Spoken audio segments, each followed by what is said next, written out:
உண்மையா உழைக்கிற நமக்கு எல்லா நன்மைகளும் நாடி வந்து கூடுதடா.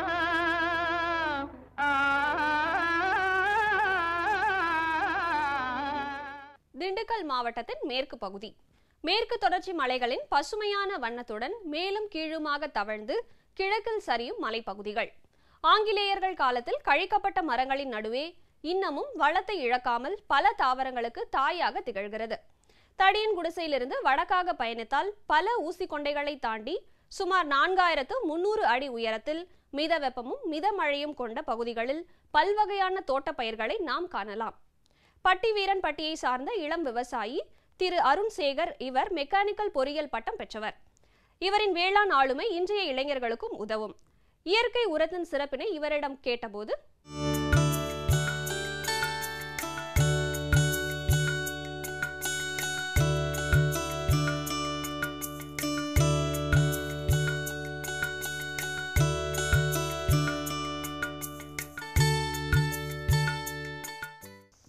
இயற்கை உரம் பயன்படுத்தக்கூடிய ஒரு விருப்பத்துடன் மேலும் மண்ணில் வந்து நிறைய நுண்ணுயிர்கள் இருக்குது. மண் வளத்துக்கு வந்து நுண்ணுயிர்கள் வந்து ரொம்ப பெரிய ஒரு சேவை செய்கிறது.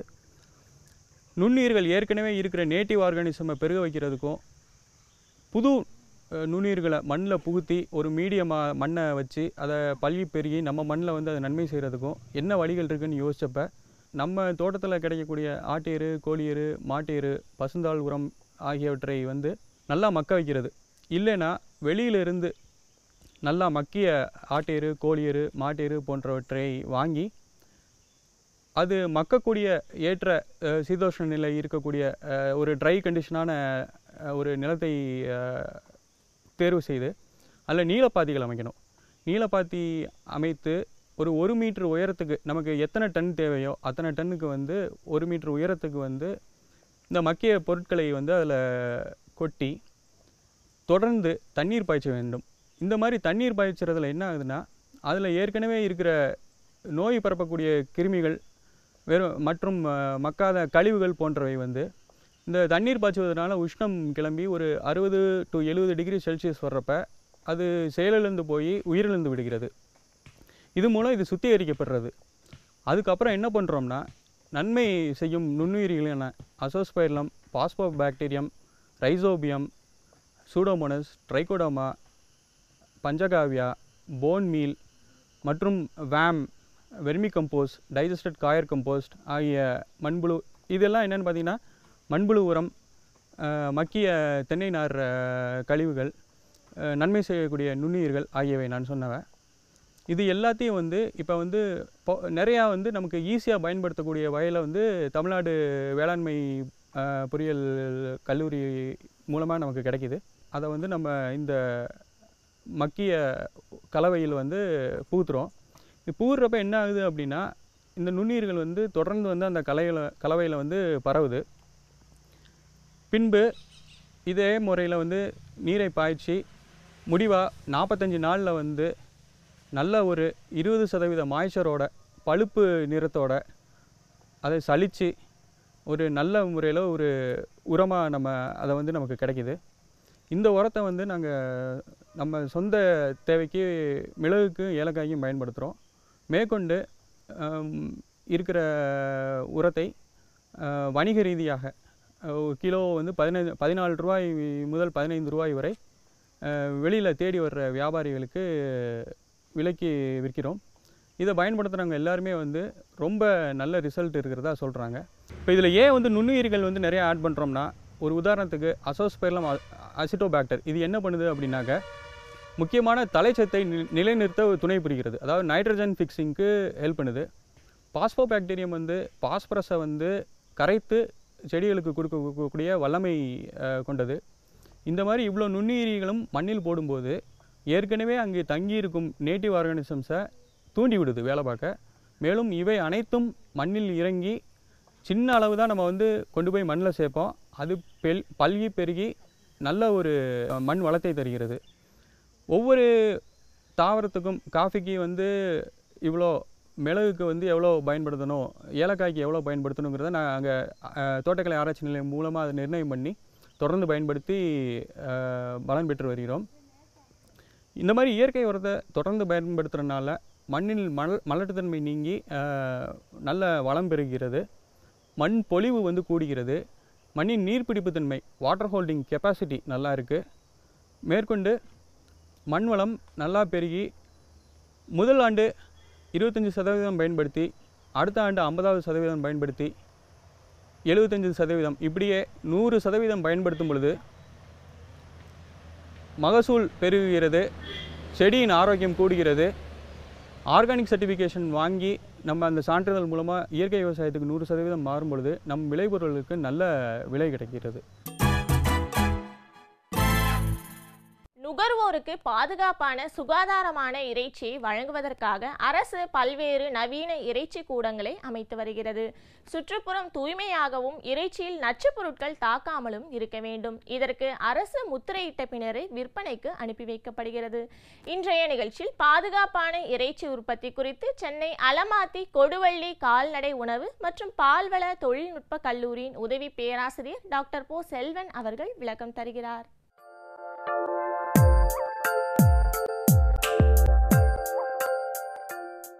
இறைச்சி தயாரித்தல் என்பது பல நிலைகளை உள்ளடக்கியது.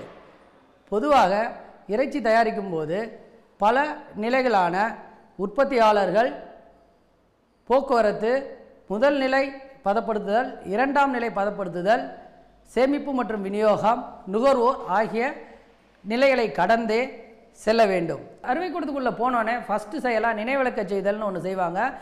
நினைவிளக்க செய்தல் தான் அந்த ஆடுகளுக்கு நம்ம வெட்டும்போது வலி தெரியக்கூடாதுங்கிறதுக்காக நம்ம என்ன பண்ணுவோம், அதோட நினைவிழக்க செய்வோம். நினைவிழக்க செஞ்ச பிறகு அந்த ஆடுகளை வெட்டி அதிலிருந்து ரத்தத்தை எடுத்துருவோம். ரத்தத்தை எடுத்த பிறகு அதோட தோலை உரிப்பாங்க. உள்ளே இருக்கிற விசரல் ஆர்கன் சொல்லுவாங்க, உடல் உள்ளுறுப்புகளை எடுத்துருவாங்க. எடுத்த பிறகு இறைச்சி கூட மட்டும் தனியாக பிரித்து எடுத்துருவாங்க.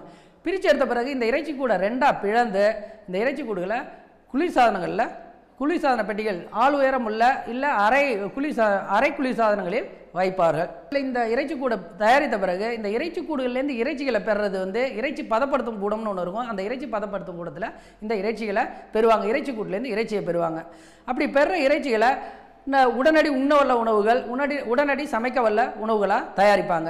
இப்போ இதில் செய்யும்போது நம்ம அறுவை கூடத்தில் மற்றும் இறைச்சி பதப்படுத்தும் கூடத்தில் நம்ம என்ன செய்யணும் என்ன செய்யக்கூடாதுங்கிறதுன்னு பார்த்தீங்கன்னா, அங்கே வந்து சுத்தமான முறையில் கைகளை கழுவி அவங்க தான் வேலை செய்யணும். அதே மாதிரி அங்கே அந்த மாதிரி இறைச்சி பதப்படுத்தும் கூடத்திலையும் அறுவை கூடத்திலையும் வேலை செய்யும்போது இந்த மூன்றையும் நம்ம பின்பற்ற வேண்டும். தன் தூய்மை, இட தூய்மை மற்றும் உபகரண தூய்மை.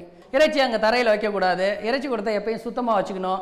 தகுந்த கிருமி நாசினியை அப்ளை பண்ணணும். அடுத்து உபகரண தூய்மை. அதற்காக நம்ம இறைச்சியை வெட்டுறதுக்கோ பயன்படுத்துகிற வெட்டும் பலகை, கத்தி, இது எல்லாத்தையும் 82 டிகிரி சென்டிகிரேட் வெப்பநிலையில் உள்ள சுடுதண்ணீரில் முக்கி அப்பப்போ கழுவி வச்சுக்கணும்.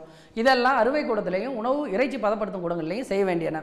அதே மாதிரி அங்கேருந்து வாங்கி வந்த இறைச்சி பொருட்களை இப்போ அவர் இல்லத்துக்கு வந்துட்டார், வீட்டுக்கு வந்துட்டார்னு வச்சுப்போம். வந்த பிறகு அவர் என்ன பண்ணணும் அப்படின்னு பார்த்தீங்கன்னா, அதை சேமிக்க போகிறார். சேமிக்கிறதா இருந்தால் மேற்கூறிய மாதிரி முன்னாடி சொன்ன மாதிரியே நான் உங்களுக்கு அவர் வந்து 0 to 5 டிகிரி சென்டிகிரேட்டில் குளிர்நிலை பகுதியிலையோ அல்லது -10 டிகிரி இருக்கிற உரைநிலை பகுதியிலையோ அவரோட குளிர்சாதன பெட்டியில் அதை வச்சிடறார். இப்போ சேமிச்சிட்டார். சேமித்ததை இப்போ சமைக்க போகிறார். சமைக்க போகும்போது அபாய வெப்பநிலை பகுதின்னு சொல்லுவாங்க உணவுப் பொருட்களை பொறுத்தவரை 40 to 140 டிகிரி வெப்பநிலை. எப்படி இருந்தாலும் இந்த 40 to 140 டிகிரி ஃபாரன்ஹீட், அதாவது சென்டிகிரேட்டில் சொல்லணும்னா 4.4 டிகிரி சென்டிகிரேட்லேருந்து 60 டிகிரி சென்டிகிரேட்டில் மீட்டு ரொம்ப நேரம், இறைச்சி ரொம்ப நேரம் இருக்கக்கூடாது.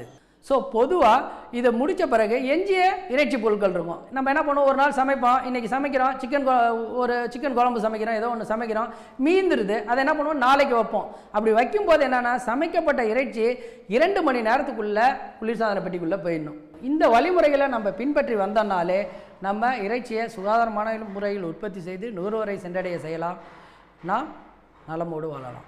இந்நிகழ்ச்சி பற்றிய உங்களது கருத்துக்களும் ஆலோசனைகளும் வரவேற்கப்படுகின்றன. எங்களுடைய மின்னஞ்சல் முகவரி ddagri05chennai@gmail.com. மீண்டும் நாளைய பொன் விளையும் பூமி நிகழ்ச்சியில் சந்திப்போம். நன்றி, வணக்கம்.